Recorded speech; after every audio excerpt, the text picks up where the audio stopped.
Okay, halimbawa na stripping na natin po yung mga shoring. Ito na lang po ang ating naiwan na strippingin. Ang mga pong ayaw mo strippingin na ano, yung sa ibaba muna po, yung sa likod, mag-aalalay po. Kailangan may komunikasyon ba sa isa. Magdidibrihan kayo kung magsisimula na magbaklas. No? Okay, go. Ibaba muna tayo, ibabaw. Ibabaw muna. Yung sa likod, maghaharap po ng 35 sa kabila at Bagsak agad. Pag nagbabaklas yung isa, ito, kukunin ng partner mo, ibababa doon. Ibababa. Yan. Good.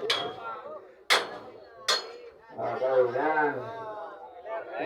Oy, binatawan. Ay, kaya pala.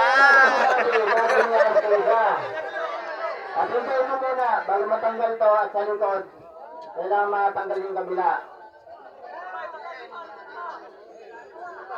Teka muna, Ner.